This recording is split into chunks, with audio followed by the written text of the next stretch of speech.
গত ভিডিওতে আমরা ইনফ্লেশন সম্পর্কে ওভারঅল কিছু কনসেপ্ট আমি তোমাদেরকে ক্লিয়ার করেছি এবং আজকের ভিডিওটার মধ্যে যেটা বলেছিলাম যে অর্গানাইজড ওয়েতে প্রত্যেকটা জিনিসকে গোড়ার থেকে আমরা আলোচনা করব। তাহলে ইনফ্লেশন আমরা দেখেছি মূল্য বৃদ্ধি। ইনফ্লেশন একটা সার্টেন স্টেজ অবধি ইনফ্লেশন ইকোনমির জন্য ভালো হতে পারে, তারপরে ইনফ্লেশন ইকোনমির জন্য খারাপ হতে পারে। ইনফ্লেশনের ফলে কি হয় যে মানুষের পকেটে অনেকটা পয়সা চলে এলে সেক্ষেত্রে মানুষের যখন পারচেসিং পাওয়ারটা বাড়তে থাকে তখন ন্যাচারালি ইনফ্লেশনের ফলে কি হচ্ছে, জিনিসপত্রের দাম বাড়ছে। জিনিসপত্রের দাম যেই বাড়ছে তার কারণ হচ্ছে জিনিসপত্রের সাপ্লাইটা খুব কম আছে এবং সেক্ষেত্রে কি হচ্ছে যে সাপ্লাইটাকে বাড়ানোর জন্য কিন্তু প্রোডাকশন ইউনিটগুলো বুস্ট আপ হচ্ছে এবং তার ফলে up to a certain stage দেশের ইকোনমি বুস্টেড হচ্ছে। তারপরের থেকে শুরু হয়ে যাচ্ছে সমস্যাটা, কারণ গরিব মানুষ কি করছে, গরিব মানুষের পক্ষে জিনিসপত্র পারচেস করার ক্ষমতা, মনে করো চালের ডাল প্রচণ্ড বেড়ে গেছে, তাহলে সাধারণ গরিব মানুষদের পক্ষে কি হবে, চাল ডাল গম ইত্যাদি যদি কিনতে না পারে তাহলে কি হবে, ডাইরেক্টলি কিন্তু সাধারণ মানুষ অ্যাফেক্টেড হবে।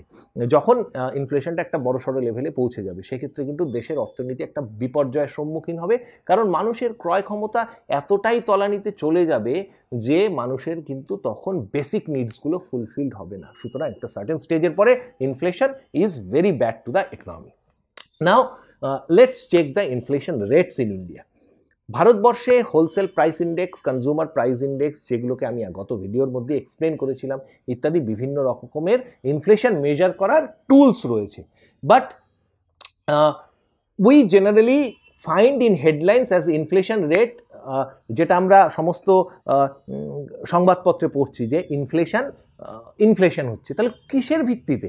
এটা এতদিন পর্যন্ত আমরা জানতাম যে হোলসেল প্রাইস ইন্ডেক্সের উপরেই কিন্তু করা হয়ে থাকে। তাহলে হোলসেল প্রাইস ইন্ডেক্সের উপরে আমাদের ভারতবর্ষে দেখা গেছে যে স্বাধীনতার পর থেকে বা গত 50-60 বছরের ক্ষেত্রে দেখা গেছে যে মোটামুটি ওই 7-8% অবধি আমাদের এই ইনফ্লেশন কিন্তু দেখা গেছে। সবচেয়ে ভয়ানক পরিস্থিতি তৈরি হয়েছিল 1974 সালে, যখন এই হোলসেল প্রাইস ইন্ডেক্সের উপরে দেখা গেছে যে 34% ইনফ্লেশন হয়েছিল এবং সেক্ষেত্রে মানুষের কিন্তু ক্রয় ক্ষমতা একেবারেই তলানিতে পৌঁছে গিয়েছিল, কারণ জিনিসপত্রের দাম আকাশ ছোঁয়া হয়ে গিয়েছিল এবং সেই সময় ইকোনমি একটা প্রচণ্ড ক্রাইসিসের মধ্য দিয়ে মানে চলে যেতে থাকে। ঠিক আছে, এরপর আমরা দেখছি যে যেটা সাধারণভাবে আমরা কথা বলেছি যে wholesale price index, consumer price index ইত্যাদি দিয়ে আমরা ইনফ্লেশনকে কিন্তু মেজার করতে পারি। কিছুদিন আগে আমরা একটা খবর পড়ছিলাম যে সাউথ আমেরিকার বিভিন্ন দেশগুলোতে ইনফ্লেশন এতটা বেড়ে গেছিল, আর্জেন্টিনা, চিলি ইত্যাদি দেশে বা ব্রাজিল ইত্যাদি দেশে ইনফ্লেশন এতটাই বেড়ে গেছিল সাধারণ মানুষের পক্ষে কোনো জিনিস কেনা সম্ভব ছিল না এবং সেই সময় এই দেশের অর্থনীতি কিন্তু একদম তলানিতে পৌঁছে গিয়েছিল। সেটাই ছিল খবরের হেডলাইন।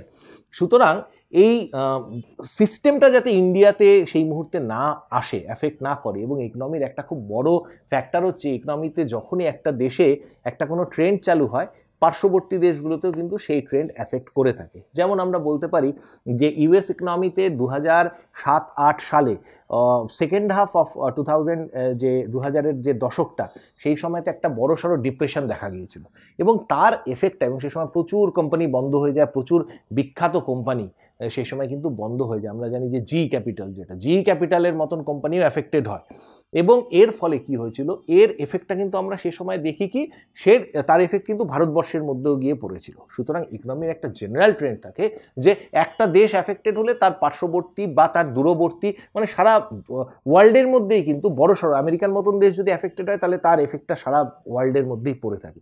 সুতরাং ভারতবর্ষের ইকোনমিতেও এরকম কিছু মেজার নেওয়া হয়ে থাকে যাতে এই ট্রেন্ডটাকে প্রিভেন্ট করা হয়ে থাকে। এবার আমরা আসছি যে প্রডিউসার লেভেলে ইনফ্লেশন, অর্থাৎ একটা জিনিস ম্যানুফ্যাকচার হচ্ছে সেই ক্ষেত্রে ইনফ্লেশন কিভাবে আমরা ক্যালকুলেট করব। ভারতবর্ষে আপাতত এরকম কোনো সিস্টেম নেই যে এটা দিয়ে ইনফ্লেশনকে জাজ করা যাবে।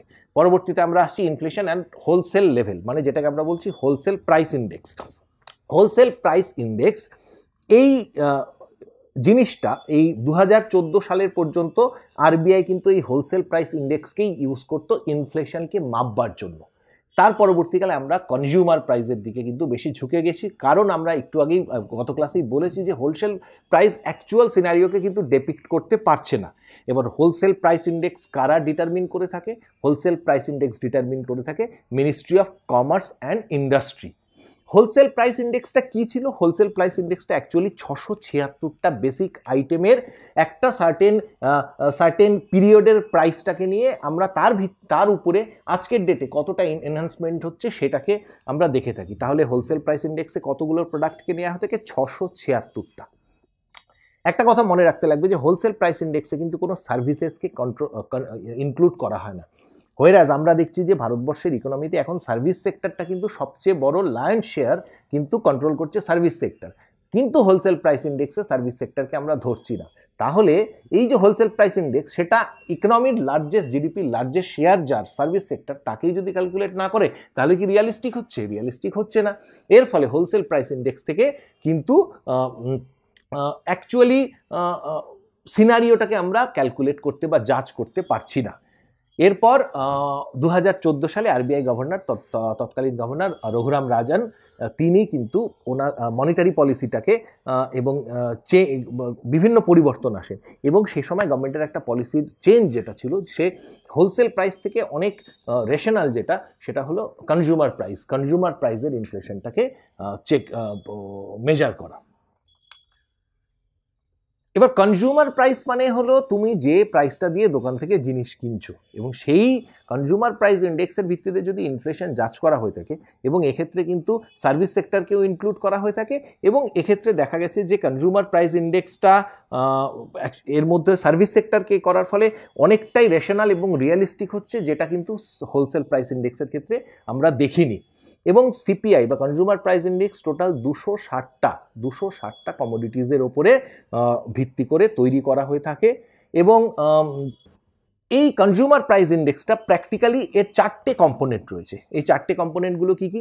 ইন্ডাস্ট্রিয়াল ওয়ার্কার্স, অর্থাৎ consumer price index industrial worker, consumer price index for agricultural labourers, consumer price index for rural labourers, and consumer price index for urban non manual employees. অর্থাৎ কনজিউমার প্রাইস ইন্ডেক্স কিন্তু এই 4টে category, অর্থাৎ agricultural labourers, industrial workers, এবং rural labourers, এবং urban নন manual employees, অর্থাৎ একটা বড় ক্যাটেগরিকে কিন্তু কভার করছে। এবং তার ফলে সাধারণ মানুষ কিন্তু এই কনজিউমার প্রাইস ইন্ডেক্সের দ্বারা যে ইনফ্লেশনটা আমরা পরিমাপ করছি, তা দিয়ে কিন্তু সাধারণ মানুষ কতটা অ্যাফেক্টেড হচ্ছে সেটাকে অনেক রেশনালি আমরা অ্যানালিসিস করতে পারি। এবং অ্যাকচুয়ালি সিপিআই এটা 2010 সালের যে বেস, তার উপরে তৈরি করা হয়েছে, এবং কনজিউমার প্রাইস ইন্ডেক্সের যে এটার ডেটাটাকে পাবলিশ করে থাকেন central statistics office, CSO, ministry of statistics and programme implementation. অর্থাৎ হোলসেল প্রাইস ইন্ডেক্স কে করছে? মিনিস্ট্রি অফ, আমরা দেখছি যে ministry of commerce and industry, এরা করছেন হোলসেল প্রাইস ইন্ডেক্স, এবং central statistical institute office, CSO, central statistics office, অর্থাৎ যেটা কিনা ministry of statistics and programme ইমপ্লিমেন্টেশনের আওতায় পড়ে, তারা কিন্তু এই সিপিআইটাকে নির্ধারণ করছেন। সুতরাং সিপিআই যেহেতু রিটেল প্রাইসের উপরে ভিত্তি করে করা হয়, এবং এই সিপিআইটাই কিন্তু একটা মাথায় রাখতে লাগবে যে আমরা সরকারি কর্মচারীদের একটা খুব কথা প্রযোজ্য আছে যে ডিয়ারনেস অ্যালাউন্স, ডিএ। আমরা প্রত্যেকদিন খবরে দেখি যে সরকারি কর্মচারীদের ডিএ দেওয়া হচ্ছে না, বা বিভিন্ন জায়গাতে আন্দোলন বা বিভিন্ন জায়গাতে ডিমান্ড থাকে যে আমাদের ডিএ দিতে হবে। কারণ কি? এই ডিএটা সরকার কতটা দেবে সেটা হচ্ছে এই কনজিউমার প্রাইস ইন্ডেক্স, যেটা সিএসও, সেন্ট্রাল স্ট্যাটিস্টিক্স অর্গানাইজেশন, যারা ডিটারমিন করেন, যেটা ministry of statistics and programme implementation থেকে করা হয়, তাদের অ্যাকচুয়াল লেভেল এই ডেটার ভিত্তিতে কিন্তু এই ডিএটাকে সরকার দিয়ে থাকেন। সুতরাং যেহেতু ডিএ মানেই আমরা বুঝতে পারছি যে এর ফলে একটা মিডল ক্লাস অ্যাফেক্টেড হচ্ছে, মানে মিডল ক্লাসের জন্য এই ডিএ বা ডিয়ারনেস অ্যালাউন্স দেওয়া হয়, সেটার সূচক হলো এই কনজিউমার প্রাইস ইন্ডেক্স। এবার আমরা দেখি যে headline inflation and core inflation, আরও দুটো কনসেপ্ট রয়েছে। হেডলাইন ইনফ্লেশন হলো একটা দেশের ওভারঅল ইনফ্লেশনের সিনারিও, এবং এটা অ্যাকচুয়ালি ফুড, ফুয়েল এবং আদার কমোডিটিস, অর্থাৎ যে জিনিসগুলো আমাদের নিত্য প্রয়োজনীয় তার ইনফ্লেশনটাকে বলা হচ্ছে, ওভারঅল ইনফ্লেশনটাকে বলা হচ্ছে হেডলাইন ইনফ্লেশন। এই headline inflation normally wholesale price index দিয়ে দেখা হয়ে থাকে, কিন্তু though consumer price index values are often higher, একটু আগে আমি কথাটা বললাম যে হেডলাইন ইনফ্লেশন হচ্ছে সেই ইনফ্লেশনটা যেটার কথা আমরা এতক্ষণ আলোচনা করছি, অর্থাৎ আগে এটা WPI দিয়ে মেজার করা হতো, এখন সেটা কনজিউমার প্রাইস ইন্ডেক্স দিয়ে মেজার করা হয়ে থাকে। আরেকটা যেটা খুব ইকোনমির ক্ষেত্রে প্রযোজ্য সেটা হলো কোর ইনফ্লেশন। কোর ইনফ্লেশনকে বলা হয় নন ফুড ইনফ্লেশন বা আন্ডারলাইন ইনফ্লেশন। এটা কি হচ্ছে, এটা ফুড বা ফুয়েল অর্থাৎ নিত্য প্রয়োজনীয় সামগ্রীগুলোকে কিন্তু নিচ্ছে না, এবং এইটা হচ্ছে কনজিউমার প্রাইস ইন্ডেক্স এবং হোল প্রাইস ইন্ডেক্স দুটোকেই কনসিডারেশনে নিয়ে তার থেকে ফুড এবং ফুয়েল এই দুটো সবচেয়ে প্রয়োজনীয় সামগ্রীকে বাদ দিয়ে বাকি ইনফ্লেশনটাকে, অন্যান্য জিনিসের ইনফ্লেশনটাকে, তার কিউমুলেটিভ ইনফ্লেশনটাকে বলা হচ্ছে কোর ইনফ্লেশন। সুতরাং হেডলাইন ইনফ্লেশন কি? হেডলাইন ইনফ্লেশন মানে হচ্ছে মানুষের নিত্য প্রয়োজনীয় সামগ্রী, সেটা কি আমাদের খাবার দাবার, আমাদের ফুয়েল না হলে গাড়ি চলবে না, ফুয়েল যদি না থাকে তাহলে গাড়ি চলবে না, বাস চলবে না, ফুয়েলের দাম বাড়লে বাসের দাম বেড়ে যায়, ফুয়েলের দাম বাড়লে ট্রেনের দাম বাড়ে। তাহলে হেডলাইন ইনফ্লেশনে কি হচ্ছে, এবং যত ট্রেনের দাম বাড়বে, ট্রেনের দাম যদি বাড়ে ট্রান্সপোর্টেশন কষ্ট তত বাড়বে, তত ফুড আইটেমসেরও দাম বাড়বে। সুতরাং ট্রান্সপোর্টেশন এবং ফুড দুটো কিন্তু একে অপরের সঙ্গে প্রযোজ্য, ফুয়েল এবং ফুডও একে অপরের সঙ্গে প্রযোজ্য। তাই ফুড এবং ফুয়েলকে আমরা নিই হেডলাইন ইনফ্লেশনে, বাকি আইটেমসগুলোকে CPI এবং WPI এর অন্যান্য আইটেমসগুলোকে তাদেরকে নেওয়া হয়ে থাকে কোর ইনফ্লেশনের ক্ষেত্রে। এবার আমরা একটা দেখব যে ইনফ্লেশনের কারণ কি কি হতে পারে। ইনফ্লেশনের দুটো কারণ থাকে, একটা হলো ডিমান্ড পুল। আমি প্রথম দিনই বলেছিলাম যে ইনফ্লেশনের ডিমান্ড যদি বেড়ে যায় তাহলে কিন্তু ইনফ্লেশন হতে পারে। আরেকটা হলো কস্ট পুশ, অর্থাৎ দাম বৃদ্ধির জন্য কিন্তু ইনফ্লেশন হতে পারে। তাহলে ডিমান্ড পুলটা কি কি? এক হচ্ছে রাইজ ইন পপুলেশন। মনে করো দেশের জনসংখ্যা বাড়ছে, দেশের জনসংখ্যা 1911 সালে যা ছিল, 2011 সালে যা ছিল, 2021 সালে নিশ্চয়ই তার চেয়ে বেশি হয়েছে। তাহলে পপুলেশন যখনই বাড়ছে তাহলে জিনিসের ডিমান্ডও বাড়ছে। মনে করো দেশে 5 কোটি শিশু ছিল, 5 কোটি শিশু 2011 সালে ছিল, আজকে সেই শিশুটা হয়ে গেল 7 কোটি। তাহলে 5 কোটি শিশুর জন্য 2011 সালে মনে করো যে বেবি ফুডটা দরকার পড়তো, সেই বেবি ফুড একই প্রোডাকশানে কি তোমার 2021 সালে চলবে 7 কোটির জন্য? না। তাহলে ন্যাচারালি তোমার প্রোডাকশানকে বাড়াতে লাগবে। তাহলে যেই প্রোডাকশানকে বাড়াতে হচ্ছে তাহলে জিনিসের দাম বাড়ছে। সুতরাং একটা বড় ফ্যাক্টর হলো ডিমান্ড পুল, অর্থাৎ জিনিসের চাহিদা বাড়ছে এবং তার ফলে জিনিসের দামটাও কিন্তু বাড়ছে। আরেকটা হলো ব্ল্যাক মানি। ব্ল্যাক মানি বাজারে ব্ল্যাক মানি আছে এবং যার কোনো ট্রেস করা যাচ্ছে না সরকারের ইয়েতে, ব্ল্যাক মানি বাজারে বেড়ে গেছে। ব্ল্যাক মানি বাজারে থাকলেই মানুষের পারচেসিং ক্ষমতাটা বেড়ে যাচ্ছে, মানুষ তখন দোকানে গিয়ে বেশি জিনিসপত্র কিনতে পারছে।